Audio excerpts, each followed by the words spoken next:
오늘 본문에 예수님 시대의 대표적인 그룹이라면 바리새인이 있고, 오늘은 또 사두개파가 있습니다. 이 사두개파에 대해서 잠시 소개를 드리면, 사무엘하 8장에 보면 다윗 솔로몬 시대에 그 시대의 제사장이었던, 유명한 제사장이었던 사독의 계열의 제사장 집단입니다. 사독. 그것이 사독의 계열이라고 해서 사두개파, 이렇게 표현을 한 것입니다. 근데 이들은 예수님 당시에는 그렇게 많지는 않았던 소수 집단이었습니다. 그럼에도 불구하고 예수님 당시에 가장 강력한 정치적인 세력을 가지고 있었던 그런 계층이었습니다. 종교적으로 꽉 잡고 있었던 기득권을 가졌던 계파가 바리새인들이었다면, 정치적으로 세력을 가진 세력은 사두개파였습니다. 이 사두개파가 당시에 정치적인 세력을 가지고 있었던 이유는 이들의 생각 자체가 매우 현실주의자였습니다. 철저한 현실주의자들이었기 때문에 그렇게 살다 보니까 로마의 식민 통치에 있던 그 유대 사회에서 그들은 로마 정치자들에게 협력을 하면서 현실적으로 그들에게 도움이 될 만한 일들을 해왔기 때문에 그렇게 쉽게 그런 로마 제국에 협력하는 사람들이 되었습니다. 바리새파인들은 오히려 그의 종교적인 신념 때문에 더 오히려 로마 제국에 좀 협조적이지 않았다면, 사두개파는 협조적으로 나가다 보니까 로마의 세력을 입고 정치적으로 굉장히 어떤 그런 유리한 위치에 있었던 것이죠. 자, 문제는 때는 현실적인 철저한 현실주의자다 보니까 부활이나 또 천국 내세 이런 것들을 믿지 않는 그런 것들이 또 특징이라 합니다. 그럼에도 불구하고 또 이들은요, 모세오경은 또 철저히 또 믿고 따랐던, 성경 중에서 모세오경은 성경의 그 당시 성경은 구약밖에 없었는데, 크게 보면 모세오경, 그 다음에 선지서, 또 시편 같은 그런 시가서 이런 것들이 있는데, 다른 것들은 거의 소홀히 하고 모세오경은 철저히 믿는 그런 계층이었습니다. 자, 그런데 이 사두개파가 부활을 믿지 않으니까 이 부활이 얼마나 잘못됐는가, 부활이 불합리하다는 것을 증명하기 위해서 예수님께 이런 질문을 합니다. 무엇보다 모세의 혼인법 가운데에서 취수혼 제도가 있는데, 취수혼 제도가 제도를 들면서 부활이 어떤 문제가 있는가를 설명하려고 예수님이 질문한 것이죠. 그 취수혼 제도가 뭐냐면, 형제가 집에 삼형제 사역이 있다고 합시다. 형이 결혼해서 아내가 있습니다. 그런데 이 형이 살다가 자손도 없이 만약에 죽었을 경우에는 이 아내만, 형수만 홀로 덩거리 남게 되는 것이죠. 그런데 그것을 긍휼히 여겨서 형수가 혼자 자녀도 없이 그렇게 외로이 과부로 살아가는 부분들이 아무도 도울 자가 없다는 것으로 전제를 합니다. 그러니까 자식 없이 그렇게 살아가는 형수를 돕기 위한 그런 제도로 취소혼 제도가 생기는데, 형이 자손 없이 죽었을 경우 동생이 그런 형수와 결혼을 하게 됩니다. 결혼을 해서 그 형수와의 사이에서 아이를 낳았을 때에 그 첫 아이가 죽은 형의 아들로 간주를 하는, 그렇게 해서 형수가 자녀 없이 남편을 잊고 살 때에 그렇게 동생을 통해서 그 가정의 기업을 이어갈 수 있는 그런 자손을 만들어줌으로써 그 형수의 가정을 든든케 하는, 이것이 취소제도였습니다.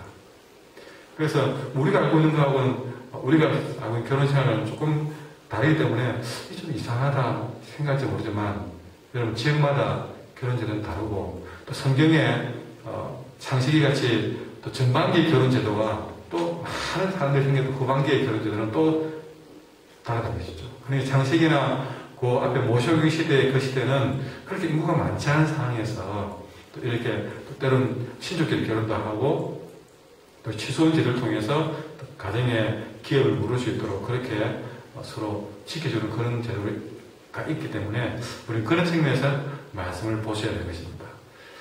자, 이런 취소원 제도를 가지고 봤을 때에 오늘 본문을 이제 다시 보시면 자, 사도계파가 예수님께 질문합니다. 선생님, 모세가 그렇게 우리에게 법을 취소원 제도를 주었는데 자, 만일에 어떤 사람이 형의 아내를 두고 자식이 없어 죽으면 그 동생이 그 아내를 취해서 형을 위해서 통제를 세울지다 그렇게 했습니다. 근데 친형제가 있는데 마지가 형 아내를 취했다가 자식이 없이 죽고 또 둘째가 또 그걸 또 취소원 제도를 통해서 했는데 둘째는 자식이 없어서 죽고 또 셋째가 또 그렇게 형수에게 그렇게 결혼해서 자식을 두려고 했는데 또 없이 죽고 이렇게 다 자식 없이 일곱이 다 죽었습니다. 그리고 여자도 죽었습니다. 자, 일곱이 다 그런 아내를 취했습니다. 나중에 그러면 전부 다 일곱 형제가 다 한 사람의 아내로 다 남편으로 살았는데 부활하고 난 다음에 나중에 누구 아내 됩니까? 어제도 말씀드렸지만 이런 질문을 했을 때에 이 사도계파는 박수를 딱 치면서 당신 이런 생각 해봤어? 근데 얼마나 내가 머리 좋나? 어떻게 이런 생각을 했을까? 아마 자기들끼리는 박수를 치면서 자기들끼리 야, 어떻게 그런 생각을 했어? 맞아. 그러면 부활에 대해서 확실하게 그 부활을 부정하는 증거가 될 거야. 우리가 생각해봐도 진짜네. 큰일 났네. 부활하고 난 다음에 일곱 형제가 서는데 이 아내가 누구를 여보 하고 맞아야겠냐는 것이죠. 봐라. 그 부활 가짜다.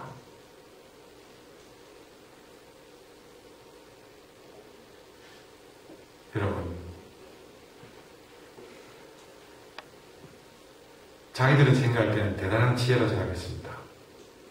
대단한 논리를 가지고 부활을 부정할 수 있는 결정적인 증거라고 보았습니다. 그러나 정말로 짧은 인간적인 생각을 가지고 우주보다 더 광대하신 하나님의 능력을 제공했다는 사실이죠. 짧은 인간의 생각 가지고 광대하신 하나님의 능력을 제한하고 있기에 이들의 질문은 얼마나 어리석은 질문인지 모른다는 것입니다.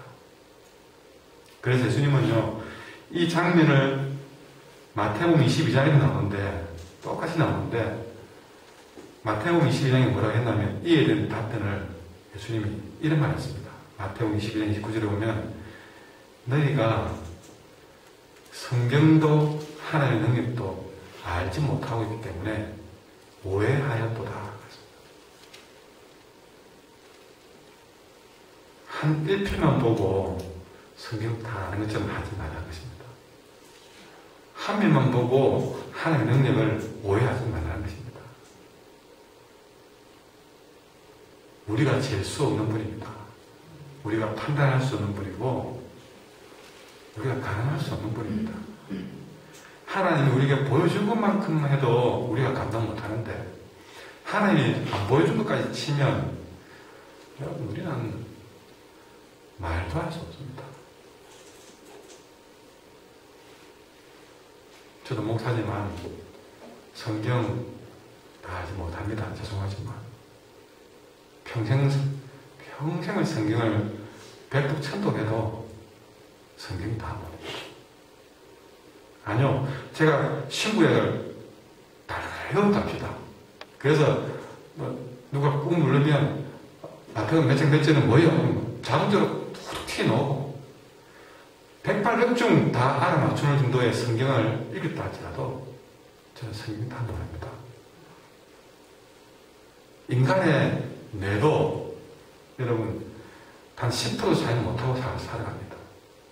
이 작은 이 조그만한 주먹 2개 합치만 이 작은 뇌도 우리가 10%도 활용 못하고 살아가는 인생인데, 그 10%도 활용 안 되는 이것만 하더라도, 인간의 지능만 하더라도 어마어마한데, 하나님의 능력이 우리가 어떻게 해?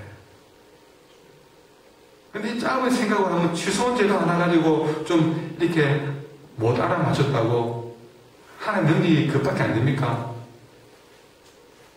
취소원 제도가 틀렸다고 부활이 잘못됐습니까? 이 자체가 잘못된 사실이죠. 내가 이해하지 못할 부분이라고 하나님도 이해하지 못할 부분으로 보여집니까? 내가 못한다고 하나님도 못한다고 생각되십니까? 그러니 예수님은 참 답답할 지경이죠. 너희가 성경도 하나님 능력도 알지 못한 거로 오해하더라. 여러분, 성경 읽다가 내가 이해 못한다 해서 여러분 하나님을 오해하지 마십시오. 살다가 이해하지 못할 일이 좀 있다고 해서 오해하지 맙시다. 우리는 참 너무 가벼워요.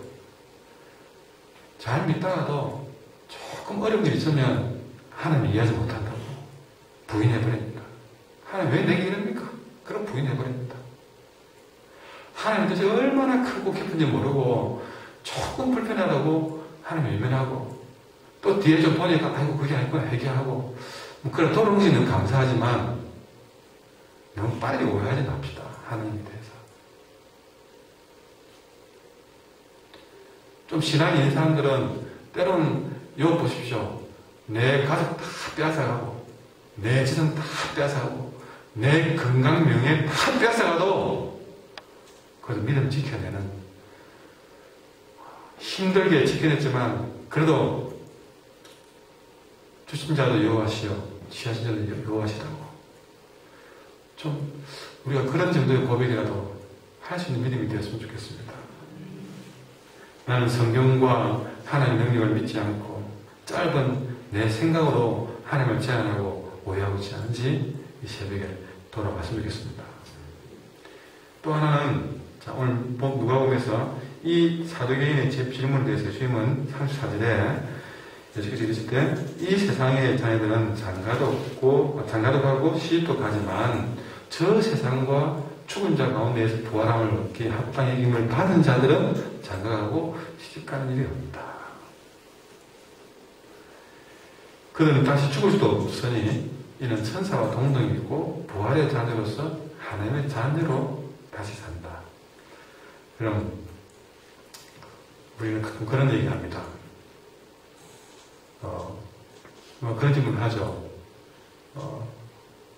지금 당신과 사는 그 남편과 아내와 다음 세대로 또 만나면 부부로 살기를 원합니까? 그래, 난참 질문을 할배가 지키거든요. 그러면 꼭 할배들은, 대부분 다 보니까 할배들은 예, 그러지요. 네, 그렇게 얘기합니다. 대부분 할매들은 다 신앙을 안 깁니다. 지금까지 이렇게 살다가 내가 여고생 하는데 또 만나라고요. 그런 이야기 하면서 웃기도 하고, 그럼 또 자기들끼리, 뭐요? 나는 당신이랑 사귀기 원하는데 당신이, 그래, 내가 싫었어요. 그래, 또 나중에 또, 방송에서 그런 거, 부부싸움 시킨 것도 아니고, 뭐, 그렇게. 가끔 10명 중에 한 부부 정도는, 예, 서로가 짝 맞춰서, 예, 다시 살지요. 뭐, 그런 얘기 한단 말이죠. 여러분도 한번 물어볼까요? 다음에 그렇게 또 만나면 그 남편, 그 아내 또 만났으면 좋겠습니까? 하고 물어보면 어떻겠습니까? 근데 여러분, 이제는 그 질문도 그 생각도 하지 맙시다. 왜냐?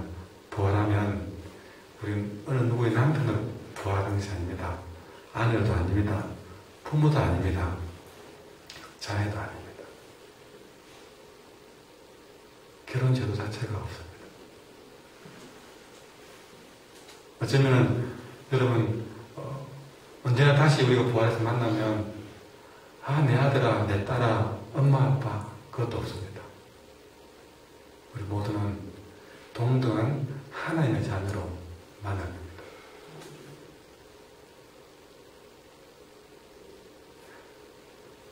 혹시 다시는 안 만날까 생각하는 분들은 억수로 기쁘고 행복하는데,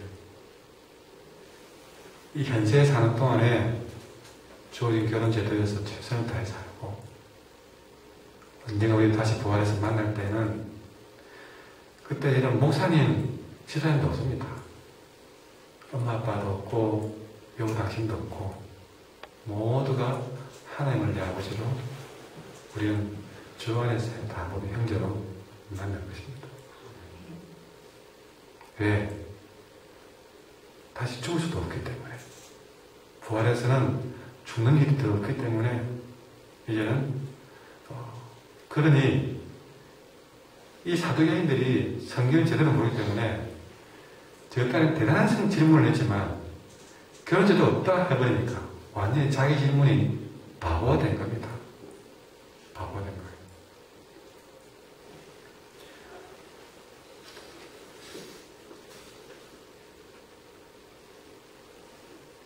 이어서 예수님은 이 사두개인들이 성경 중에서 유일하게 믿는 것이 모세오경이라고 했는데, 그들이 가장 믿었던 모세오경 속에 부활의 사상이 있다는 것을 그들은 까마득히 몰랐습니다. 성경은 안다고 했지만 그들 성경은 잘 몰랐던 것입니다. 그 모세오경에 모세가 출애굽기에서 여러분 가시나무 뜰기에 불 붙은 그 현장을 그들은 기억을 하게 됩니다. 그때 모세가 뭐라 그랬냐면요, 출애굽기 3장 6절에 그 내용이 나오는데 37절에 보면 이렇습니다.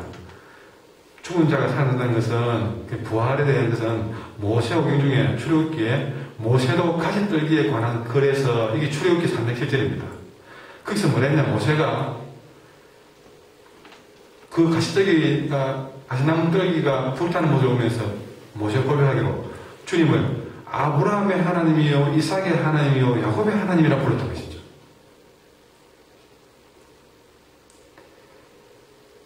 그 모세와 아브라함은 시대가 수백 년이 흘렀습니다.